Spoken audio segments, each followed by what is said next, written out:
আছে, সেটা হলো কি, যদি আজকে জোর করে করেও ফেলে, শুনছেন, জোর করে যদি করেও ফেলে, এখন থেকে অঙ্গীকারবদ্ধ হন যে পাওয়ারে তারা আইন করেছে ওই রাজ পাওয়ার আমরা দখল করব ইনশাআল্লাহ। যারা সেকুলার মাইন্ডের যত দল আছে সেই দলকে আমরা সাথে নেব, তাদেরকে একটা কথাতেই আমরা সাথে নেব, সেটা হলো পার্টনারশিপ। তোমার দালালি করব না, তোমার ভাড়াটিয়া খেলবো না, পার্টনারশিপে তোমার সঙ্গে আমরা থাকতে রাজি।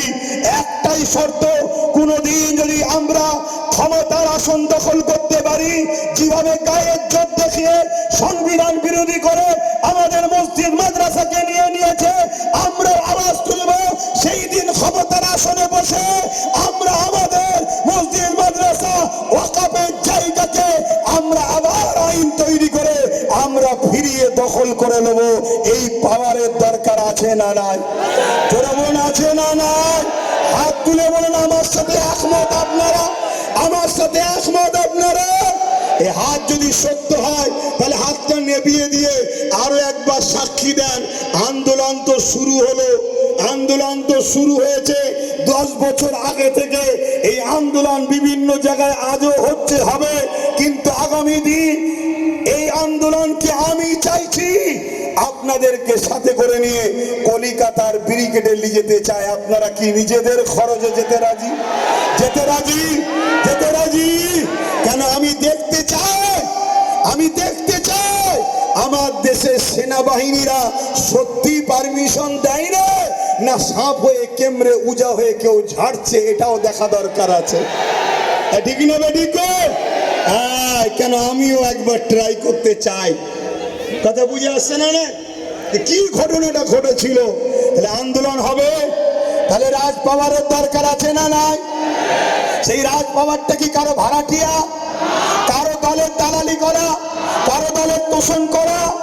আমরা কংগ্রেস, বাম, টিএমসি যারা সেকুলার দাবি করে এদের কাছে একটাই মেসেজ জানতে চাই, আমরা ডায়ে বায়ে সামনে পিছনে বুঝি না। তোমরা যদি কেউ কথা দাও ভাগিদারিতে আসবে, এবং আগামী দিন আমরা যদি পুরো দেশ জুড়ে তাদের 10 বছর যেতে পারে, 15 বছর যেতে পারে, আমরা যেমন কেন্দ্র সরকার গায়ের জোর দেখিয়ে সংখ্যাগরিষ্ঠতা দেখিয়ে আমাদের ওয়াকফকে কেড়ে নিচ্ছে, সেদিন আমরা ওই ওয়াকফকে সংখ্যাগরিষ্ঠতা দেখিয়ে আমাদের জিনিস আবার আমরা ফিরিয়ে নেব। এই অঙ্গীকারে আমরা প্রস্তুত আছি না? তাহলে 3টে অপশন দিলাম। নাম্বার 1 সুপ্রিম কোর্ট, নাম্বার 2 গণ আন্দোলন বাড়াতে হবে। আগামী দিন কালকেই যদি ডাকি পাওয়া যাবে, কালকেই যদি ডাকি পাওয়া যাবে। আর দ্বিতীয় নম্বর, 3 নম্বর কথা হলো কি, রাজ পাওয়ার তৈরি করতে হবে। এখানে আরেকটা কথা আপনাদের প্রচার করতে হবে কি, এই ওয়াকফ জায়গার উপরে কোন যদি কর্পোরেট পুঁজিপতিরা কোন রকম যদি ডেভেলপমেন্ট করে, উন্নতি করে, কোটি কোটি টাকা খরচ করে আমাদের জায়গা দখল করলে যদি করে, আমরা যদি ক্ষমতায় আসতে পারি, সেই দিন কি করব, যার যা সম্পদ লাগিয়েছে সবটাই ওয়াকফের বলে গণ্য করা হবে। তাহলে এই প্রচারটা যদি করা হয়, তাহলে আজকে যদি কেন্দ্র সরকার কাউকে বিক্রি করতেও চায়, সে খরিদ করার আগে ভাববে, কেন পাল্লা যে কখন কার উল্টায় কেউ বোঝে না, কেন জনগণই শেষ ফাইসাল্লা করে। ঠিক না বেটি গো? এই কথাই যদি টিএমসি সাথ দেয় ওয়েলকাম, এই কথাই যদি বাম সাথ দেয় ওয়েলকাম, এই কথাই যদি কংগ্রেস সাথ দেয় ওয়েলকাম। আর যদি কেউ সাথ না দেয়, তাহলে সমাজের মধ্যে আদিবাসীদের দল ছোট ছোট আছে, দলিতদের ছোট ছোট দল আছে, ওদিকে কি বলে বাবা সাহেব আম্বেদকরের ছোট ছোট তাদের অনুসারীদের ছোট ছোট দল আছে, মতুয়া সম্প্রদায়ের ছোট ছোট দল আছে। আমরা সবাই ঐক্যবদ্ধ হয়ে একটাই আওয়াজ তুলব, আমরা আমাদের সংবিধানের অধিকারকে ফিরিয়ে নিবার জন্য আমি রাজনীতি করব না, উলামারা রাজনীতি করবে না, কিন্তু আমরা এখান থেকে প্রশিক্ষণ দেব, তাদেরকে নিয়ন্ত্রণ আলেমরা করবে। রাজি আছেন না? নয় জোরে বলুন, রাজি আছেন না? নয় আর দলিত ভাইদের ধর্মগুরুরা তাদেরকে তারা নিয়ন্ত্রণ করবে, শিখ ভাইদের ধর্মগুরুরা তারা তাদেরকে নিয়ন্ত্রণ করবে। এভাবে আমাদের করা দরকার আছে না নয়? কথা বুঝে আসছে? এই তিনটে রাস্তা ছাড়া চতুর্থ কোনো রাস্তা আপনাদের মনে হয়? তো যাক, এই কোনো রকম ভাবে এই মাইকলে গুটি কতক কথা আপনাদের কাছে বললাম। এই কাদা পানিতে অনেকটা ভালোবাসার পরিচয় আপনারা দিয়েছেন। আমি একটা কথা জানতে চাইছি, এই ভাই শুনছেন? বুকে হাত দিয়ে আমার এই কথাটার উত্তর দেবেন। 2021-এ যে বলেছিলাম একটা চেয়ারের পায়া দরকার, ভুল বলেছিলাম না ঠিক বলেছিলাম? আজকে ভেবে দেখুন তো, চেয়ারের যদি একটা পায়া আমাদের হাতে থাকতো, ওই যে মৌলানা নুরুল্লাহ আমিনী সাহেব বসে আছে, ধরুন উনিই বসে আছে, আমি বসবো না, উনিই বসুন। চারটে পায়ের মধ্যে তিনটে ওনার একটা যদি আমাদের থাকতো, উনি ওখানে বসে আমাদের বিরুদ্ধে দিল্লি চলে যাও বলতে পারতো? কেন জানে পায়া খুলে নিলেই পড়ে যাব। এজন্যে বলেছিলাম, কিন্তু আমার কম এত খাওয়া খাইয়েছে একজনকে, উনি বদ হজম করে বমি করছে, কি দিল্লি চলে যাও, সব থেকে বড় দুশ্মন আমি হব। এটা আমাদের দুঃখ দিয়েছে না, দেয় না? এই দুঃখর প্রতিশোধ হিসাবে তিনাকে অবিলম্বে এই কালা কানুনের বিরুদ্ধে সুপ্রিম কোর্টে যেতে হবে, আমাদেরকে সর্ব আন্দোলনে সহযোগিতা করতে হবে, এবং যদি থাকতে চাই বাংলায় তাহলে আমাদেরকেও কিন্তু পায়াতে ভাগ দিতে হবে। কি বলছেন আপনারা? আর না হয় আমরাও সময় এলে বলবো আপনিও দিল্লি যান। কি বলতে পারবেন তো নাকি? এখন আরো একটা কথা বলছি, বুকে হাত দিয়ে বলুন, এই সময়ে নওশাদ সিদ্দিকী সুপ্রিম কোর্টে কেস করেছে না করেনি? আচ্ছা বলুন, ওর সাথে যদি আরো গোটা 30-40 থাকতো, আপনাদের কিছু ক্ষতি হতো না উপকার হতো? উপকার হতো না, হতো না? আরো গোটা 40 তো কেস করতো, আরো গোটা 40 তো যেত। তবে আমি আপনাদেরকে সতর্ক একটা করে যাচ্ছি, সেটা হলো এটাই, শাসকেরই ছায়া তলে থাকা কিছু সমাজ বিরোধী যুবক ছেলের দ্বারা সোশ্যাল মিডিয়া ইসলাম ও নবীর বিরুদ্ধে পোস্ট করবে। শুনছেন?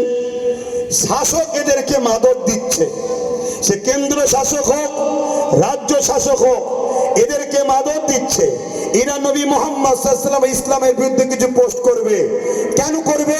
যাতে করে এই পোস্টটা দেখে মুসলমান রাস্তায় নামে, আন্দোলন করে।